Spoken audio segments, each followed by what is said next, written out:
John 15 verse 18. John 15 verse 18. John 15 verse 18. Uma izwe linizonda, niyazi ukuthi langizonda mina ngaphambi kwenu. Uma beningabezwe, izwe beliza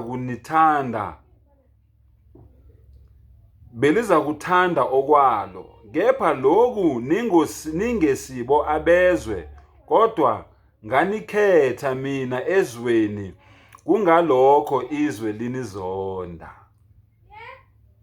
Incomo ke lezi kubantu abakhuluma iqiniso abalimelayo noma libaba.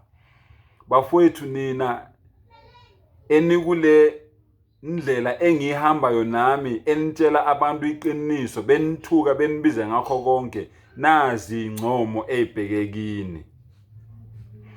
Khumbulani izwi enganitshela lona mina lokuthi inceku ayinkulu kunenkosi yayo.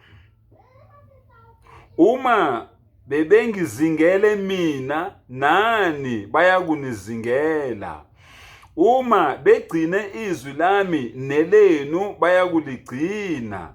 Kepha konke lokho bayakukwenza kini ngenxa yegama lami, ngokuba bengamazi ongithumileyo. Usaqhubeka nokuthi wenzeni? Uthunyiwe. Uma bengingafikile ngakhuluma kubo, ngabe abanasono. Wena uYeshua afikile wakutshela iqiniso lobunye bukaNkulunkulu, awangakholwa. Ukube ubengafikanga kuwe, ngabe awunasono.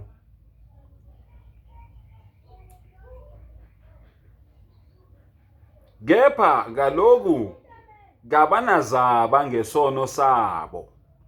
Ozonda mina uzonda nobaba. Uma bengingenzanga phakathi kwabo imisebenzi engenziwanga ngomunye, ngabe abanasono. Kepha kaloku babonile bangizonda nami nobaba. Kodwa kunjalo ukuba kugcwaliseke izwi elilotshiweyo emthethweni wakubo lokuthi bangizonda ngeze. AbaFarisi, abaBhali, abaSadusi babemzonda uYeshua, bemzonda ngeze, bemzondela amaqiniso. Njengoba nathi sizondwa nje, sizondelwa ini? Amaqiniso.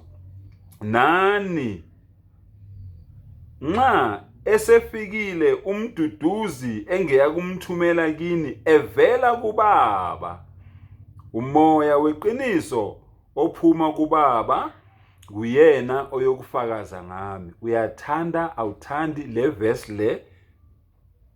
U26 ikhuluma ngokuza kaMprofeti uMuhammad sallallahu alayhi wasallam. Uthanda ungathandi. Ngoba uthini? Uthi uyofakaza ngaye. Kwi-Quran there's a whole chapter, Suratul Ali Imran, ekhuluma ngomndeni wakubo kaJesu, efakaza uMuhammad ngoJesu. Kugcwaliseka leli verse leli engikhuluma ngalo manje. Nani ngokuba uyena oyofakaza ngami, nani niyafakaza ngokuba beninami kwasekuqaleni. Yes, khuluma ngokuza kaMuhammad ozomthumela emva kwami, oyofakaza ngami. Ngiyanitshela ngithi there's a whole chapter, Ali Imran, the third chapter of the Quran, ikhuluma ngomndeni kaJesu. Bese uya manje 19th chapter of the Quran, Suratul Maryam, ekhuluma ngoma wakhe straight. Kugcwaliseka ini lesi prophet, lamazwi la kaJesu awakhulumayo kuJohn 15 kuverse 26. Ngiyabonga.